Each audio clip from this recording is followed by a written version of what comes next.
Cameras up.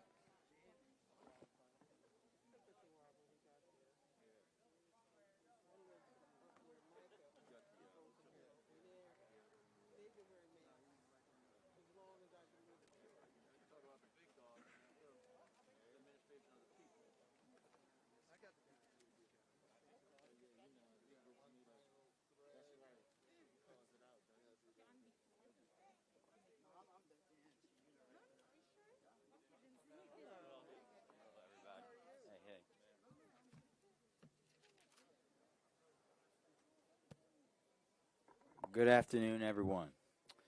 Before we speak about today's opera announcement, I want to first address a unspeakable, cowardly murder of a 69-year-old woman that took place this morning at Southern Baptist Church. A dedicated member and staff member of Southern Baptist, one of our anchor faith institutions in Baltimore, had her life taken in the church by a coward and scum. This is not okay, and none of us should be okay. Her family is 4 generations strong at Southern, and all of our hearts should be with them. Solving this unfathomable, unthinkable, cowardly act is now priority number 1 for the Baltimore Police Department, and I have the utmost faith that our great homicide detectives will absolutely close this case. But we all should be looking to help. That's the truth. I don't care if this person is your son, your husband, your boyfriend, your daughter, your uncle, your aunt. You should turn this person in. Because if we're okay with someone this cowardly, murdering someone that could be your grandmother, that could be someone else's grandmother, then what are we willing to stand up for? No one should be okay with this. Anybody that knows anything, if this is your homeboy, turn your homeboy in. Tell him to man up. If this is your uncle, tell him to man up. If it is the person down the street, tell them to man the hell up. That's the reality. I don't want to hear about what the police are going to do, because this is Baltimore, and more specifically, this is East Baltimore. Someone knows who did this. So speak up or shut up and get out their way and let people do their job. That's the reality. We cannot live in a city where we solely rely on other folks to solve our problems. We cannot allow folks to murder our seniors and just think that it's okay to go post on Instagram and say, well, damn, yo, that's messed up. No, do something. Say something. Go talk to somebody. If you know something, say something. If you're scared to say something to the police, say it to me. I'll say it. Because we cannot continue to allow folks to do that in a church. Not outside the church, not walking in the street, in a church. Think about how brazen it is. Think about the lack of care and life that someone has to do to a senior in a church. That's what we all should be thinking about today. Not allowing this to be taken out of context for anything else other than we had a senior murdered in a church. That's all that matters. And all that should matter for all of us is how the hell all of us are going to find out who did it. Mr. Commissioner?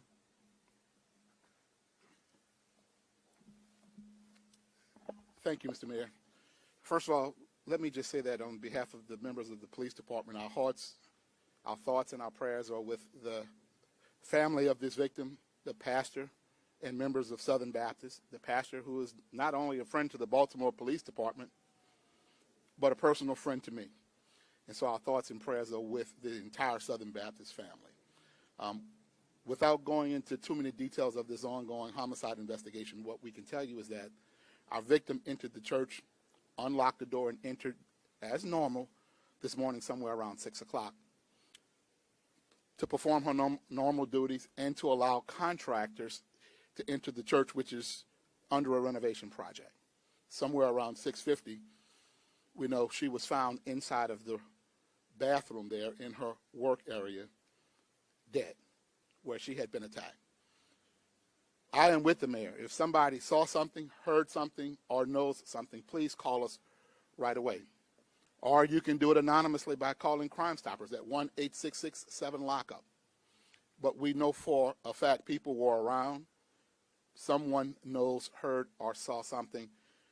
We implore you to call us we beg you to call us right now so we can not only hold this person or persons accountable, but we can bring justice and calm and closure to this family. Thank you, sir.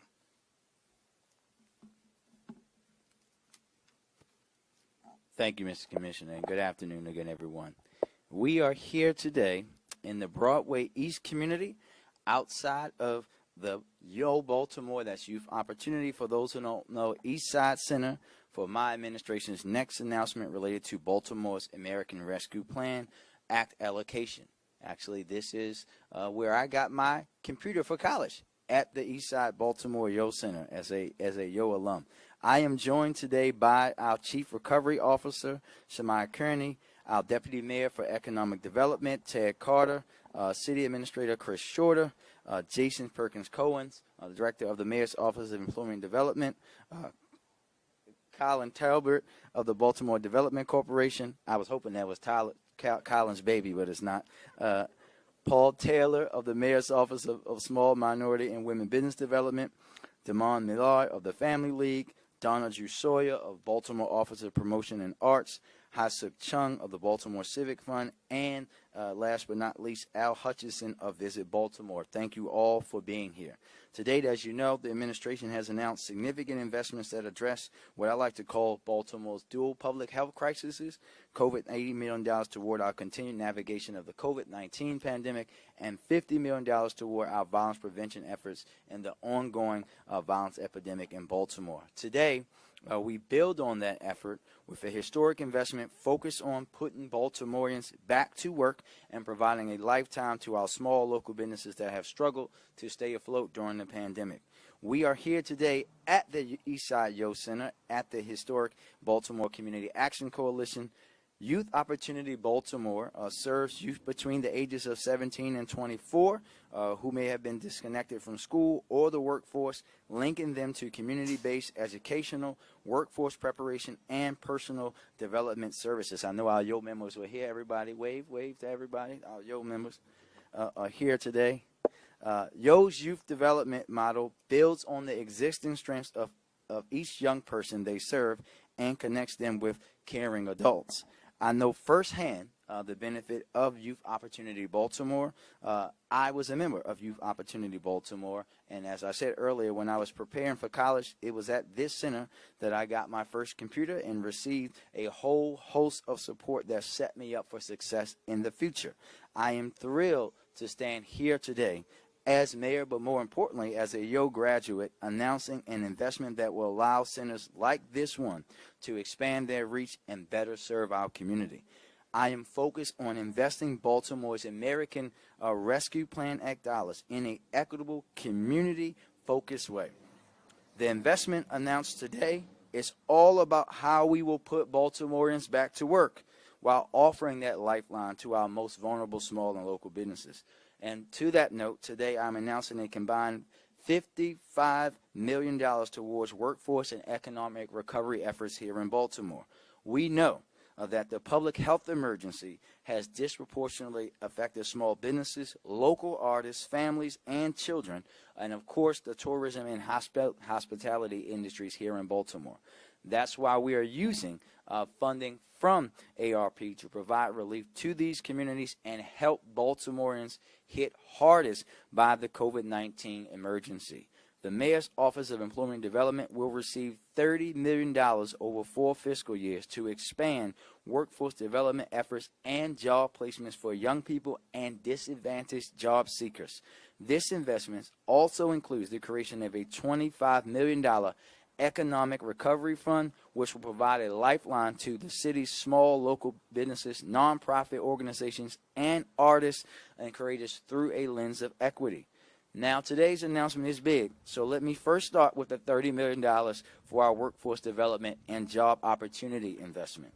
This allocation will prioritize unemployed and underemployed residents as well as our most disadvantaged job seekers. To make that more simply put, it's the folks that need it the most, the folks that need to be able to work and provide for them and their families. This includes residents returning home from incarceration, opportunity youth, and recipients of public assistance. The investment includes $5.2 million for Higher Up, a transition jobs program within the city and quasi agencies. This program will offer 6-month transitional positions at $15 per hour to enable at least 220 low-income residents to earn wages and support the economic recovery of their households. The birds agree. The Higher Up team will deliver public services that support a cleaner, safer, more welcoming city. The investment also includes $8.9 million for Train Up, which will offer occupational skills training, industry-recognized credentials, and $100 per week stipends. This will benefit nearly 1,000 residents to upskill and obtain jobs in high-demand industries in the region, from biotechnology to business services, from healthcare to information technology. The investment will also provide $8.4 million to YouthWorks, allowing Baltimore City to serve 4,000 young people over 2 summers. Additionally, these dollars will be used to create the first ever year-round YouthWorks Academy to benefit at least 100 young people during the school year. And finally, today's workforce investment includes $2.9 million in support, programming, and wage subsidies. We will be providing behavioral health, legal services, adult education, financial empowerment counseling, and career navigation to residents participating in the Higher Up and Train Up programs. And we will also be providing wage subsidies for small minority and women-owned businesses that hire residents impacted by the pandemic. These projects will improve chances of economic successes for those who were systematically disadvantaged even before COVID-19 showed up on our doorstep. And we all know that they were also disproportionately impacted by COVID. I look forward to working very closely with the Mayor's Office of Employment Development as we increase access to opportunity, promote local job growth, support low-income households, benefit historically underinvested in neighborhoods, and create wealth in black and brown communities. And now I'd like to turn it over to Director Perkins Cohen for more information. Jason?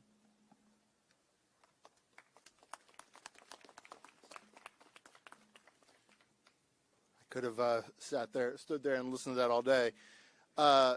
Mayor Scott, thank you, really thank you for making this historic investment. It is the largest investment in workforce in the city's history. And, you know, while it's on paper, it's going to say, you know, an investment in MOED, it's really not. It's an investment in the citizens of Baltimore. And so I just want to thank you for making that investment. Mayor Scott walked down the different strategies. I just want to see how we can put it all together. These are not standalone initiatives. These are made and built to work together, to work in concert together, to advance our mission to bring economic justice to Baltimore City. To us, that means creating an equitable workforce system that responds to the needs of all residents and provides viable economic opportunities, especially to those who have been generationally and systemically disadvantaged. So what does that look like? As Mayor Scott said, it starts with jobs, a J-O-B. And our Higher Up program will pay residents $15 an hour. It'll follow in the footsteps of FDR's New Deal and our own Baltimore Health Corps, and it will create public sector jobs that will make our city safer, cleaner, and more welcoming. We have jobs right now. We have jobs right now. Now, jobs are critical, and we're all about jobs, but they don't always lead to careers, and ours need to. So our residents want and deserve a pathway to careers that provide their families, that provide for their families. Train Up is the biggest investment in training in our city's history. We're investing in adults, and we're investing in our youth with occupational trainings that provide career pathways to living wages.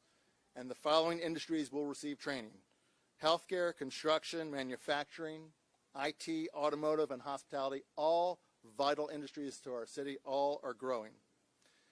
Now, I want to make this real, and so I want to talk about a few recipients who've already benefited from these programs. One of our residents went to work for the Department of Rec and Parks. It was such a good fit, they offered her a permanent job where she's working literally as we speak. Another resident is a returning citizen. His dream is to work for the city, and he's very passionate about it. But he was having trouble getting his foot in the door. through higher up, he began working with the Department of Public Works full-time, also working as we speak, and he's determined for even more. So during the weekend, working during the day, overtime at night, during the weekend, he's going to school to get his commercial driver's license. In January, he hopes to begin driving for the city. And then I want to talk about how this connects to youth. Last summer, we placed 3 high school students, one from Mervo, in a pre-apprenticeship program with Bluestone Communications and the Baltimore Electrical National Joint Apprenticeship and Training Committee, each at a salary of $15 an hour. They were learning to pull cable and assist certified installation technicians. They joined 6 adults who were in the same apprenticeship program. With this investment, not only are we going to be able to bring those young people back to increase their training and advance their career, we're going to be able to allow more young people that same opportunity. It's really not possible to emphasize how critical and life-changing these investments really are. And again, I want to thank you for that. And in our effort to make sure that every resident has the opportunity for meaningful work and a hopeful future. And I look forward to sharing our success. Thank you. Thank you. Thank you, Jason, and thank you for the work that you and that MOA does each and every day to help folks figure out and be better with themselves in their career. And now for our second investment of the day, I am thrilled to be announcing the creation of a $25 million economic recovery fund to support businesses and communities hit hardest by the pandemic. This fund will be co-facilitated by the BDC, the Baltimore Development Corporation, Family League of Baltimore, the Baltimore Office of Promotion and Arts, the Baltimore Civic Fund, and Visit Baltimore. These 5 agencies will support in technical assistance, will receive support in technical assistance and capacity building associated with this fund. And let's talk about what's included in this $25 million economic recovery fund. BDC's $11.7 million will support technical assistance and more than 330 direct grants for small business relief, with a goal of awarding 70% of grants to Black and Brown-owned businesses. Baltimore Civic's funds, $8.3 million investment, will aid more than 300 nonprofit organizations and will prioritize minority and women-led organizations serving Baltimore's most underserved residents. Visit Baltimore's $2.5 million investment will aid more than 40 hotels and B&Bs in our city, as we know they were deeply impacted by the pandemic. And Family League's $2 million investment will grant relief for an estimated 160 child care providers, prioritizing those that did not receive aid in 2020.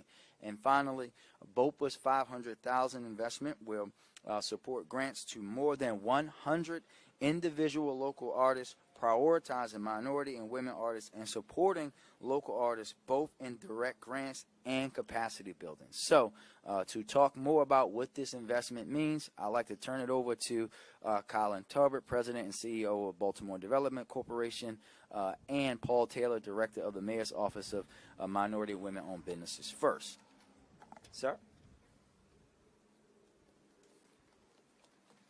Thank you, Mr. Mayor. I echo Director Perkins-Cohen's sentiment that, 1, thank you for your investment, and 2, this is by far the most significant investment we've seen in small businesses. So I want to thank you, Mayor.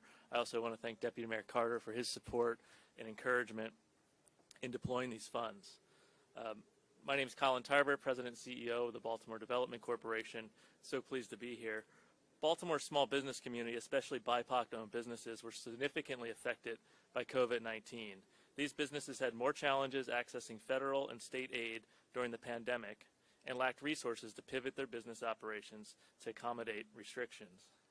To assist the city's more vulnerable businesses, the BDC, with funding from the Small Business Support Fund, launched the Small Business Technical Assistance Network. This is a TA network consisting of 19 different partners who help businesses navigate the various federal, state, and local assistance programs. To date, the TA network has served more than 3,000 Baltimore's small businesses, of which 65% are owned by people of color, and we've helped them access approximately $40 million of financial assistance. Many of these businesses could not successfully apply for federal PPP program or other grants without our technical assistance. We heard time and time again that without the work of BDC and our TA partners and the funding provided by the mayor, these businesses would have closed. The Economic Recovery Fund allocation will enable the TA network to continue to provide much-needed assistance to businesses. Even though COVID-related business assistance is winding down, small businesses still need resources to fully recover. The TA network, through working with these small businesses, also identified many other gaps in the need for support. Many of these small businesses needed e-commerce, online training. There's a need for legal assistance, financial accounting assistance. And so this funding that we're going to have is also going to enable us to support small businesses in those professional services who will be matched up with small businesses in need of those services. So we're very grateful for this funding, which will allow us to continue this important work. And now I'm going to turn it over to Mr. Paul Taylor, who we've been doing this in partnership, so it's great to be here together at the podium. Paul? Good afternoon. This is Paul. My name is Paul Taylor, and I run the Mayor's Office of Small and Minority Business. And Mayor, I want to thank you because this work, this important work, is something that we have not seen in the city for many, many years. And so I want to thank you for your commitment.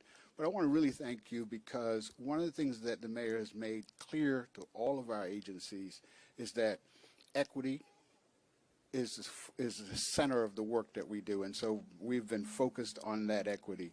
I'm not going to repeat many of the things that I was going to say Colin stole, but that's okay.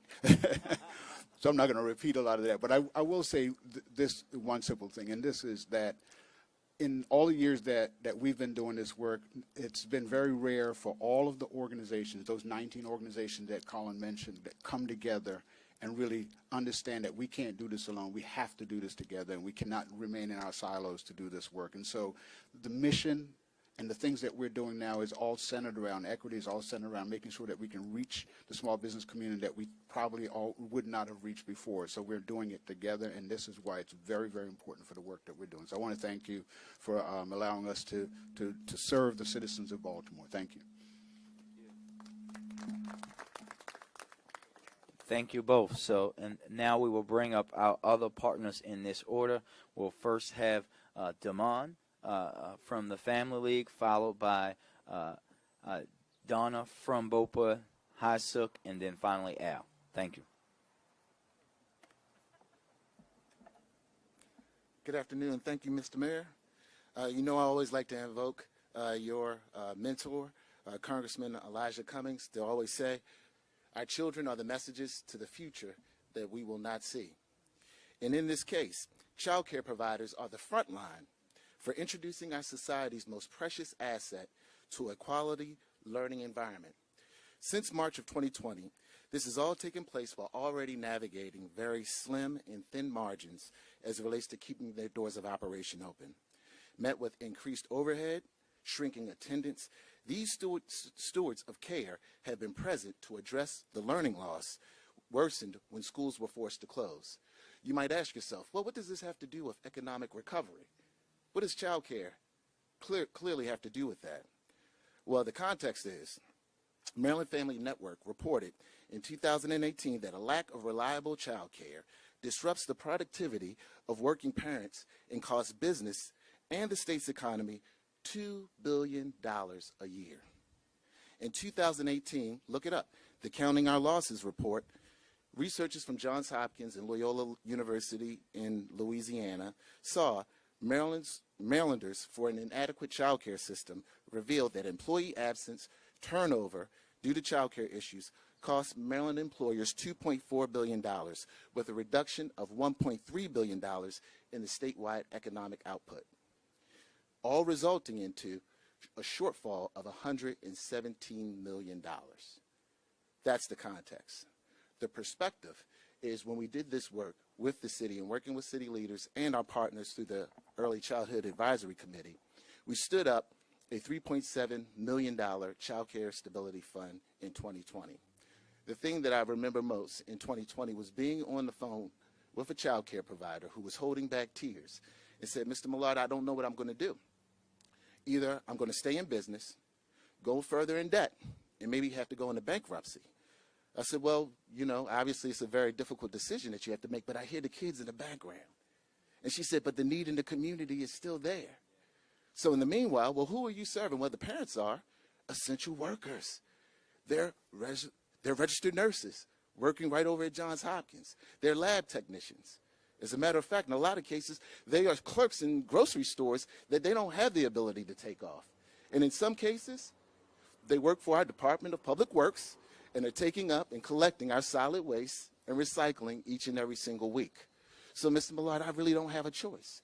So, Mayor, I really thank you today for one, not only for your leadership, but also understanding the dual aspects of the vision, that there are parallels between workforce and also child care providers. And thank you for sending that message to a future that we will not see.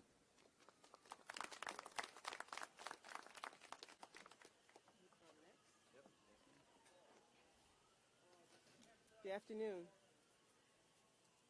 When the COVID-19 health crisis closed galleries, theaters, music venues, collaborative spaces, and put a pause on festivals and public events, it abruptly cut off the expression and financial support of Baltimore's creative community. It also spurred those of us in the arts, corporate, and philanthropic communities, as well as individuals who contributed from their own pockets, to work together to launch an emergency fund that would provide a modicum of relief to Baltimore's professional artists. Baltimore thrives on the energy of our creative community. Without incomes or audiences, Baltimore was in jeopardy of losing a vibrant economic driver of our local economy, as well as a significant part of the heart and soul of our city. And today, like many other sectors of the economy across our city and the country, the creative community in Baltimore still struggles to recover from the effects of COVID-19 health crisis. As the city's Arts Council, BOPA submitted a proposal to use funds from the American Rescue Plan Act to provide direct economic relief for individual artists in Baltimore City. The city approved an award of $500,000 to fund Baltimore City Artist Recovery Grant Award Program. BOPA will administer the federally funded program on behalf of the city. This award will provide $3,500 grants to individual artists and creatives to help support their livelihood that were demonstratively impacted by COVID-19 pandemic. And while $3,500 doesn't sound like a lot, it is a lifeline for many artists in our city. The funds will be disseminated equitably across the city with an increased focus on areas with a demonstrated need. More information on this grant for those artists who are interested in applying can be found on BOPA's website, promotioninarts.org. BOPA's passion and purpose is ensuring that Baltimore creatives continue to thrive regardless of community or discipline. To do that, we need to invest in the cultural entrepreneurs of Baltimore City. With these funds, Mayor Scott's administration demonstrates its commitment to individual artists and working and living in Baltimore. BOPA is committed, and as CEO, I am committed to using these economic recovery funds paired with the energy and expertise that powered our grassroots emergency relief fund at the onset of the pandemic, because the arts matter here in Baltimore. The financial and technical investment we make today will maintain and advance the arts, an essential business sector and a fundamental component of the health and the future of our city. Thank you.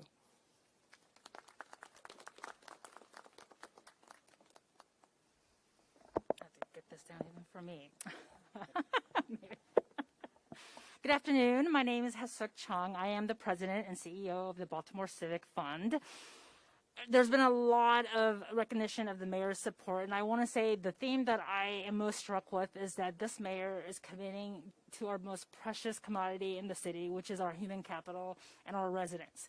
I don't think we've paused to really recognize the level of investments that mayor has made for our residents, and I'm here to say that we are thrilled to continue to support our nonprofit community. And I want to also thank Director Kearney and her staff for their unwavering support and stewardship of the ARPA dollars. I know it's not an easy task. The Baltimore Civic Fund plays a unique role in our city. We are the fiscal sponsor for many of the city's programs. We serve as the financial backbone for many of the mayoral initiatives that we've had to be quick to pivot and lift up. Last year, when the pandemic hit, we saw our nonprofits step up in ways that they've never been asked before. Baltimoreans were suffering. Despite the changes that the world turned upside down and radically changed their way that they had to reach our residents, they provided the most critical services: housing, food, shelter, mental health services. They adapted, yet we did not follow. Many of us did not follow, but this mayor did. We continued to serve and launched the Nonprofit Relief Fund. And to date, we've invested over $7 million, investing in over 160 nonprofits, recognizing not only are they part of the critical system of the economic recovery, but also a critical lifeline for many of our residents that are often left behind. And as this mayor has said, this is about economic recovery that includes everybody, and everybody will win. Under Mayor Scott's leadership, the Economic Recovery Fund will continue to expand. Part of our work in the nonprofit sector is to bolster organizations in our communities at large. Mayor Scott knows that our nonprofits are doing incredibly important work and really recognizes the community-centered approach and the equitable distribution of services that we all need in every sector of our community. And with that, we continue to provide technical assistance. I know many of our nonprofits are anxiously waiting, so we look forward to all of the information being out on our website. Thank you so much, Mayor.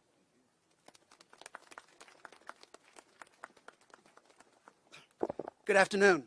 My name's Al Hutchinson, President and CEO at Visit Baltimore.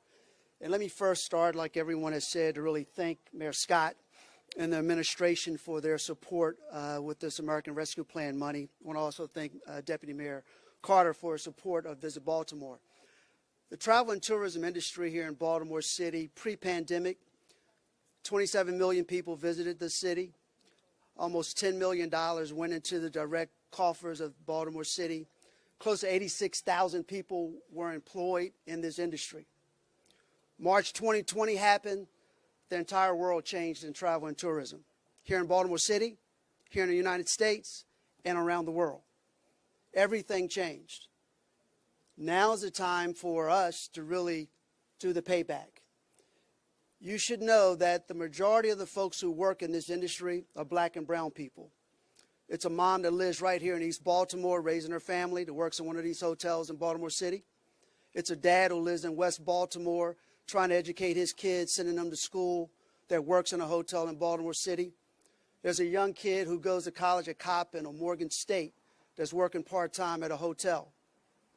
A lot of these folks were impacted when COVID hit. They lost their jobs. They were out of work. And they were concerned about, how do I pay my rent?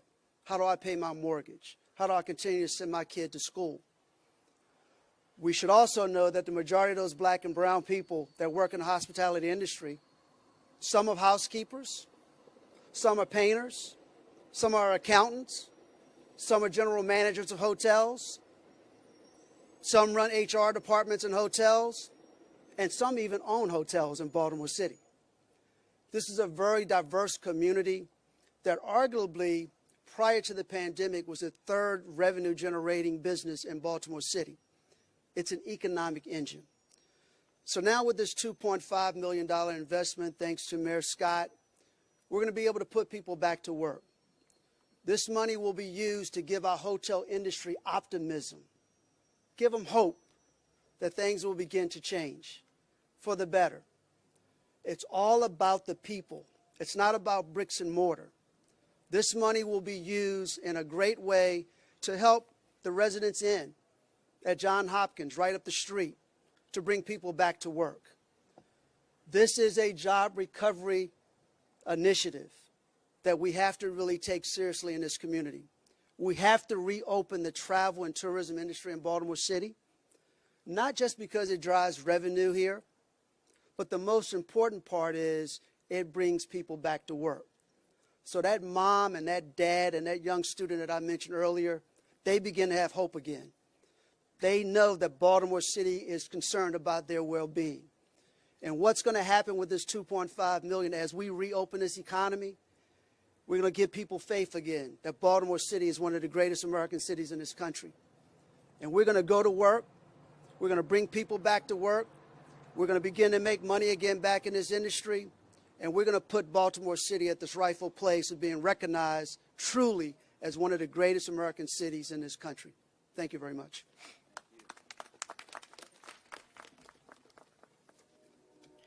Thank you, Al, for all of your partnership and all of your great work, and also for always being the best-dressed member of the cabinet. This investment today demonstrates the partnership that the mayor's office wants to continue building with city agencies, our quasi agencies, and nonprofit organizations across the city through ARPA funding, and will prioritize, again, minority-owned, led, women-owned, led, local and small businesses and nonprofits throughout the city. Each organization will announce upcoming application windows and are committed to providing needed aid to awardees as quickly as possible.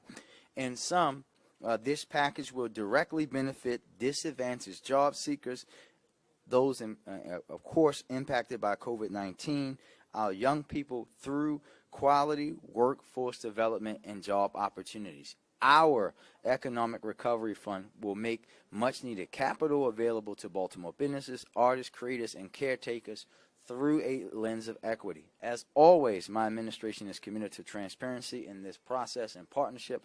I also want to recognize a lot of city council staffs, but I think that the council, one of the council district staffs that I know is the most dedicated, because I've known both of them for many years, but see them everywhere I go in East Baltimore, from Councilman Glover's office today, the staff of the 13th district, all of our council members, to work sure that we are working together to make this money go to work for Baltimoreans. I would like to remind everyone that the details about the investments we are making today and the ones we've made before can be found at arp.baltimorecity.gov. And with that, we will close and take a few questions.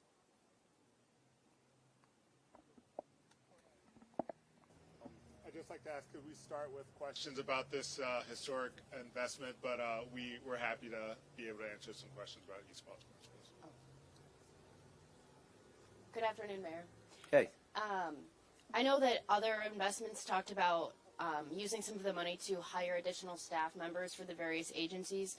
Are you worried about using this one-time funding to expand city government and put the city in a financial burden once that money is gone?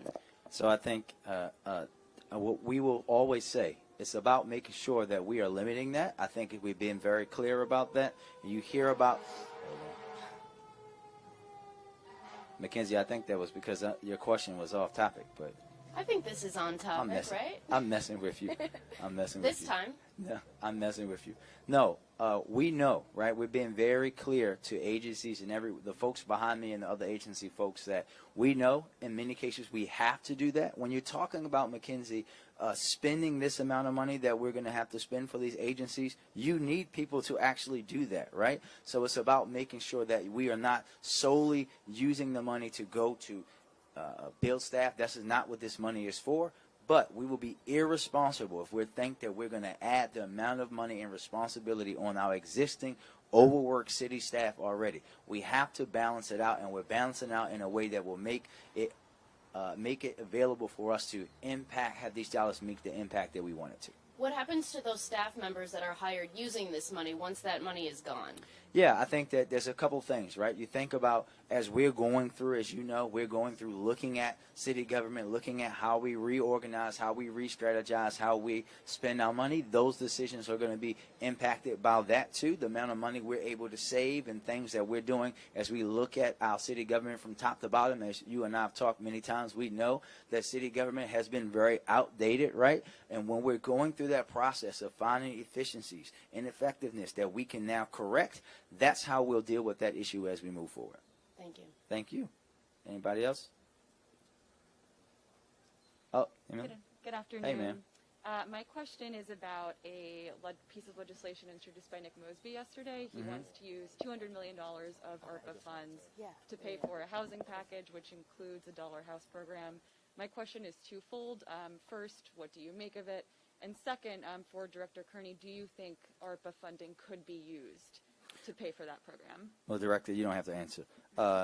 First, I'll say that this administration was already in the process of preparing a plan to use ARPA funds focused on housing, affordable home ownership, and support for our legacy residents in our historically redlined cities and neighborhoods throughout the city. This is something that we were already doing.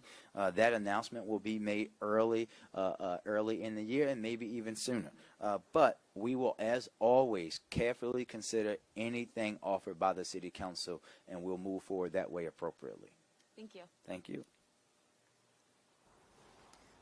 I had a question about the East Baltimore incident this go ahead. morning. You said that this was a priority number one for the Baltimore Police Department. Do you think that sends a particularly frustrating message to family members of other incidents who have also had family members killed in the city who are still waiting for their case to be solved? I had a feeling you would ask that question. And I think that if you were from Baltimore and knew Baltimore neighborhoods and you go into Baltimore barbershops and ask them that question, they would tell you this is a 60-something-year-old woman.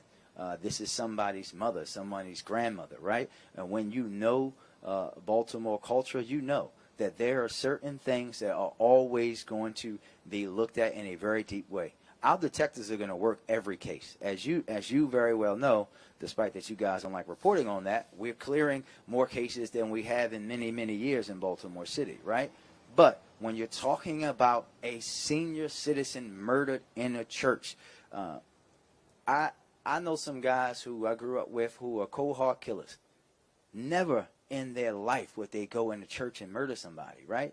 That's the understanding that you guys have to start to understand about some of this stuff that's happening here.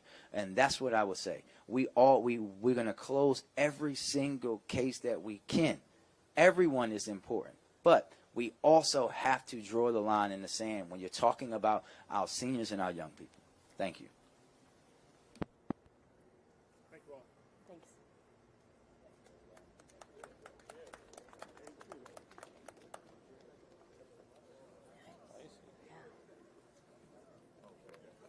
All right, we gotta hustle. Cal, did I see the news release went out already about this, right?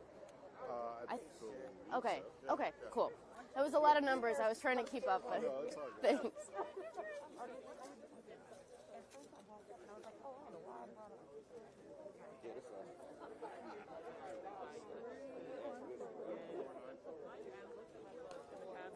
In the closet this morning.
check, check, check, check, check. Mic check. 1, 2, 3, 1, 2, 3. Check, check, check. 1, 2. Thank you.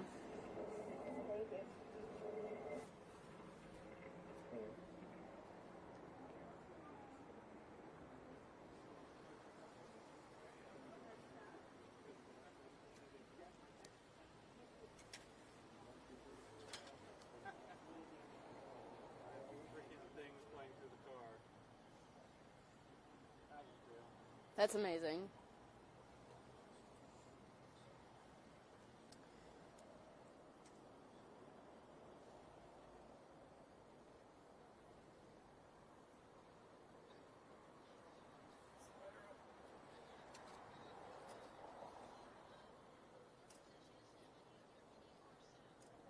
It's not us, right? No. Okay. I like, because when they talk to people, I just hear all of it. So when they don't say anyone's name first, I like look to you.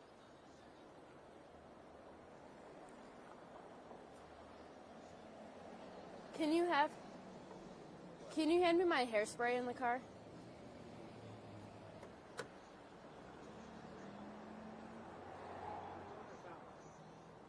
Are they both the same? It doesn't matter. This one's perfect.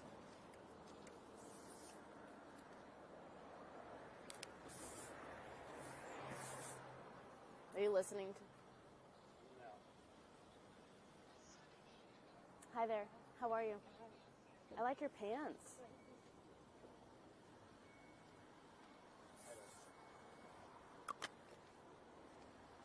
Thank you.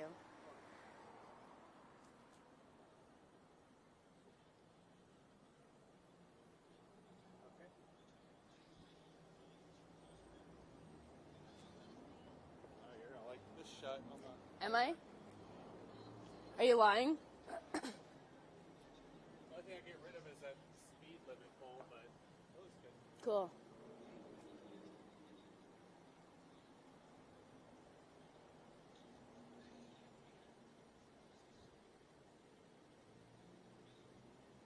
The script is all over the place. I was like just typing. Letter swaps. Yeah.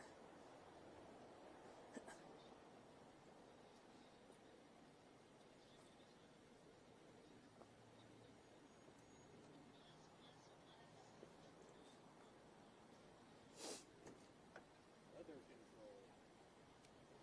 The 48-hour hold. Who would want to hold their hair? 48. I sleep like this. Pop up. Ready. Yeah, you just pop up, open the laptop in the meeting. Yep. Coffee and straw. Ready to go.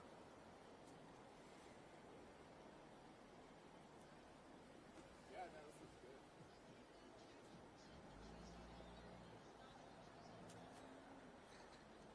$55 million will be spent on economic recovery and workforce development. Now remember, this is one-time funding, and the mayor says the money will be directed to help people and businesses who, he says, have been impacted the most during the pandemic.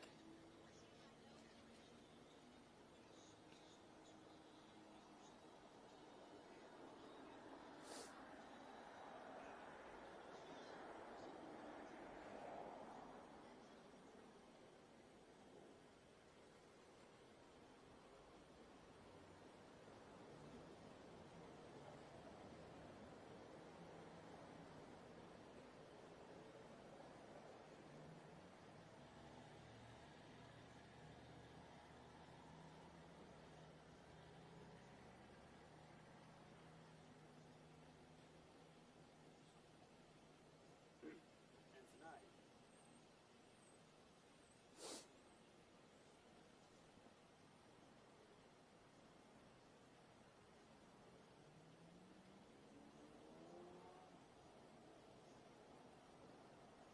Could have pulled a bite from our thing. They did, I think. Oh, okay, good. Wow. Something worked the way I expected it to from the station. No, I guess it's for 5. They had a soundbite from Stokes for 4.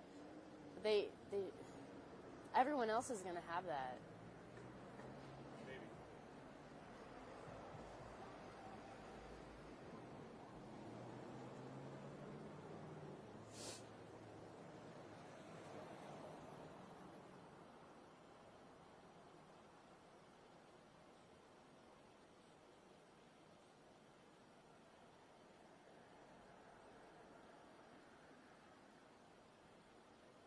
30 out.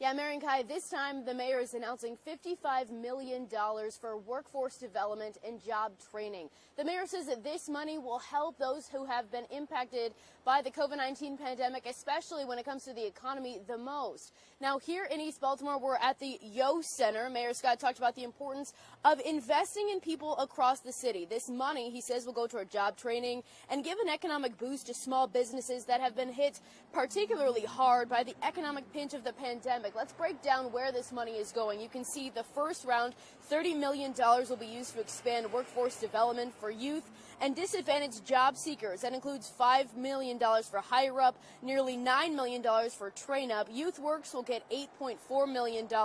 Workforce support and wage subsidies will get $2.9 million. But then the city's also creating an economic recovery fund. If we can take a look at that, $25 million will be used to help small businesses, nonprofits, and others. The Baltimore Development Corporation will be getting $11 million.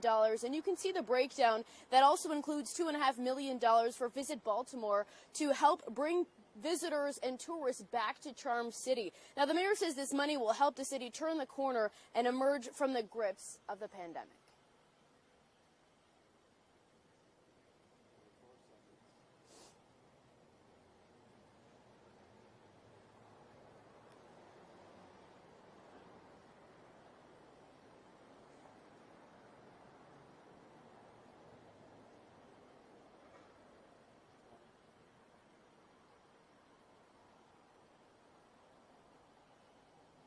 Now, a lot of this money, as we know, most of it will be one-time spending that also requires a level of oversight and accountability. Today, during the news conference and the announcement, I pressed Mayor Brandon Scott about the use of this money to hire new employees for the city, knowing that this money will eventually run out. Hear his response coming up at 5 o'clock. Live in East Baltimore, Mackenzie Frost, Fox 45 News.